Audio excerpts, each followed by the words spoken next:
Hello guys, പുതിയൊരു വീഡിയോയിലേക്ക് എല്ലാവർക്കും സ്വാഗതം. ഏകദേശം മഴക്കാലമൊക്കെ ആയി തുടങ്ങിയിട്ടുണ്ട്. ഇനി നമുക്ക് മീനൊക്കെ കിട്ടാന്നുള്ളത് കുറച്ചൊരു പ്രയാസമായിരിക്കും. അപ്പോൾ അതിന് മുന്നേ ഒരു മുൻകരുതലാണ് ഞാൻ ചെമ്മീൻ ചമ്മന്തി പൊടിയാണ് തയ്യാറാക്കുന്നത്. ചമ്മന്തിപ്പൊടി ഇങ്ങനെ തയ്യാറാക്കി വെച്ചാൽ നമുക്ക് മഴക്കാലത്തേക്ക് വളരെ യൂസ്ഫുൾ ആയിരിക്കും ഇത്. അപ്പോൾ നമുക്ക് വീഡിയോയിലേക്ക് പോവാം. എനിക്ക് നല്ല ഫ്രഷ് ആയതും നല്ല ഉണങ്ങിയതുമായ കുറച്ച് ചെമ്മീൻ പൊടി കിട്ടിയിട്ടുണ്ട് കേട്ടോ. ഞാനിതൊരു പാത്രത്തിലേക്ക് ഇട്ട് വെക്കുകയാണ്. ഇതിൽ ചെമ്മീൻ്റെ നൈസായ കുറച്ച് പൊടികളൊക്കെ ഉണ്ട്. അപ്പോൾ മുറത്തിലിട്ട് ചേറി എടുത്തിട്ടുണ്ട്. എന്നിട്ട് പൊടികളൊക്കെ ഞാൻ ഒഴിവാക്കി നല്ല ഫ്രഷ് ആയത് മാത്രം തിരഞ്ഞെടുത്തിട്ട് ഞാൻ വെള്ളത്തിലിട്ട് ഒന്ന് വാഷ് ചെയ്യണേ. പെട്ടെന്ന് തന്നെ ഇത് വാഷ് ചെയ്തെടുക്കണം. കൂടുതൽ വെള്ളത്തിൽ കിടന്നാൽ ഇതൊന്ന് പൊതിർന്ന് പോകും. അപ്പോൾ പെട്ടെന്ന് ഞാനിത് ഊറ്റിയെടുക്കുകയാണ്.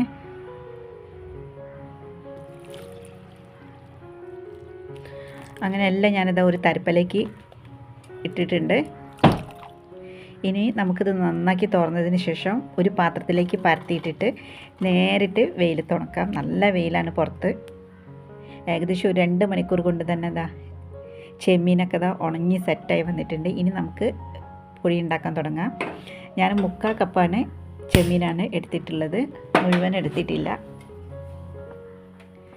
ഇനി നമുക്ക് ഇതൊന്ന് റോസ്റ്റ് ചെയ്തെടുക്കണം. അതിന് വേണ്ടിയിട്ട് ഒരു പാൻ അടുപ്പത്ത് വെച്ചിട്ടുണ്ട്.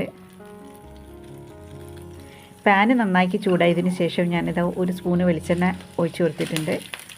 അതിലേക്ക് ഒരു 12 വറ്റൽമുളകാണ് ഇട്ട് കൊടുത്തത്.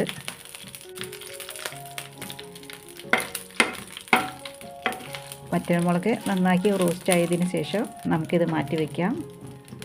ഇനി ചെമ്മീൻ ഇട്ട് കൊടുക്കാം. ഇടി കരിയാണ്ട് ഇത് റോസ്റ്റ് ചെയ്തെടുക്കാം. ഇത് പെട്ടെന്ന് റോസ്റ്റ് ആവും, കാരണം ഇത് നല്ല വെയിലത്തിട്ട് ഉണക്കിയതുകൊണ്ട്. ഏകദേശം ഗോൾഡൻ കളർ ആയിട്ടുണ്ട്. ഇത് നമുക്ക് പാത്രത്തിലേക്ക് ഇട്ടാൽ അറിയാം ഒരു സൗണ്ട് ഉള്ളത്. അപ്പോൾ ഇത് ഓക്കെ എന്ന് മനസ്സിലാവും. ഇനി നമുക്ക് തേങ്ങയാണ് റോസ്റ്റ് ചെയ്യാനുള്ളത്. അതിന് വേണ്ടിയിട്ട് 2 സ്പൂൺ വെളിച്ചെണ്ണ ഒഴിച്ചു കൊടുത്തിട്ടുണ്ട്. നമ്മൾ ഒരു തേങ്ങയാണ് ഇതിലേക്ക് എടുത്തിട്ടുള്ളത്. ഒരു പിടി കറിവേപ്പില ഇട്ട് കൊടുക്കുന്നുണ്ട്. ഒരു അല്ലി വെളുത്തുള്ളി,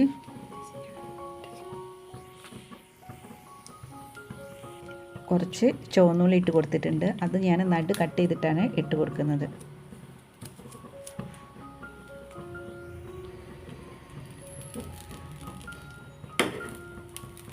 എന്നിട്ട് നമുക്ക് നല്ലവണ്ണം ഒന്ന് മിക്സ് ചെയ്തിട്ട് ഇത് റോസ്റ്റ് ചെയ്തെടുക്കാം.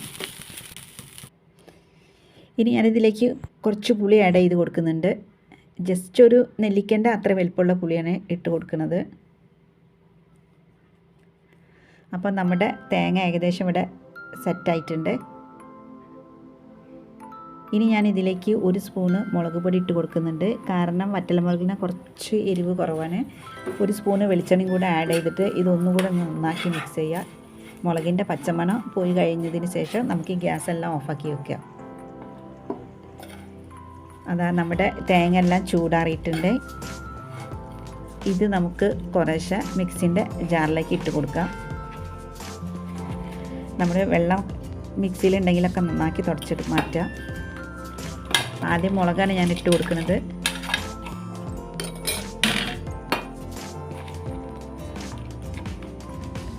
മുളക് ഞാൻ ചെറുതാക്കിയൊക്കെ ഒന്ന് കട്ട് ചെയ്ത് കൊടുക്കുന്നുണ്ട്. പിന്നെ പെട്ടെന്ന് മുളകൊക്കെ പൊടിഞ്ഞിട്ടു.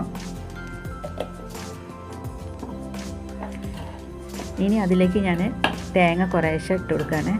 ജസ്റ്റ് ഒരു 2 ട്രിപ്പായിട്ടാട്ടോ അത് അടിച്ചെടുക്കുന്നത്.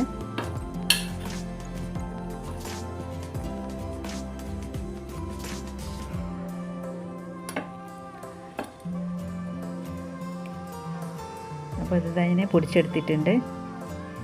ഏകദേശം ചമ്മന്തിൻ്റെ പരുവത്തിലാട്ടോ അത് പൊടിച്ചെടുക്കേണ്ടത്. ഇനി നെക്സ്റ്റ് ബാച്ച് തേങ്ങയും കൂടെ ഇട്ട് കൊടുത്തിട്ടുണ്ട്. ഇതിലേക്ക് ഞാൻ ചമ്മന്തിക്ക് ആവശ്യമുള്ള ഉപ്പും കൂടെ ആഡ് ചെയ്ത് കൊടുത്തിട്ടുണ്ട്.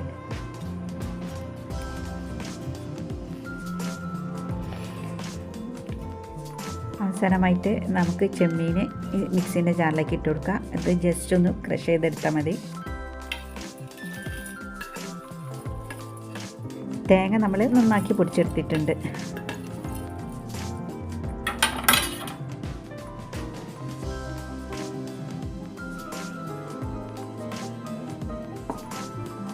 അപ്പോൾ അതാ നമ്മുടെ എല്ലാ പരിപാടിയും കഴിഞ്ഞു.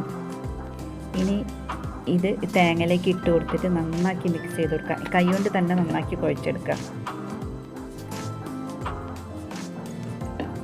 ഇനി നമുക്ക് ഇതൊരു ബോട്ടിലാക്കിയിട്ട് ഒന്നുകിൽ ഫ്രിഡ്ജിൽ സൂക്ഷിക്കുക, അല്ലെങ്കിൽ നോർമൽ ടെമ്പറേച്ചറിൽ നമുക്ക് പുറത്ത് തന്നെ വയ്ക്കാം. നമ്മുടെ സൂപ്പർ ടേസ്റ്റിയായ ചമ്മന്തിപ്പൊടി ഇവിടെ സെറ്റായിട്ടുണ്ട്. ഇത് ദോശയിലേക്ക് അടിപൊളി കോമ്പിനേഷനാണ്. ഇനി രാവിലെ ഓഫീസിൽ പോകുന്നവർക്ക് നമുക്ക് ചമ്മന്തിക്ക് പകരം ഈ ചെമ്മീൻ പൊടി കൊണ്ടായാലും മതി. അതുപോലെ മഴക്കാലത്ത് മീൻ കിട്ടിയില്ലെങ്കിലും വിഷമിക്കേണ്ട ആവശ്യമൊന്നുമില്ല. കുറച്ച് തോരനും കോഴിമുട്ടയും ഈ ചമ്മന്തിപ്പൊടി ഉണ്ടെങ്കിൽ നമുക്ക് അടിപൊളിയായിട്ടുള്ള ഫുഡ് കഴിക്കാം. വീഡിയോ ഇഷ്ടപ്പെട്ടാൽ ഒന്ന് ലൈക്ക്, അറിയുന്ന ആളുകൾക്ക് കൂടി ഒന്ന് ഷെയർ ചെയ്ത് കൊടുക്കാൻ മറക്കല്ല. താങ്ക്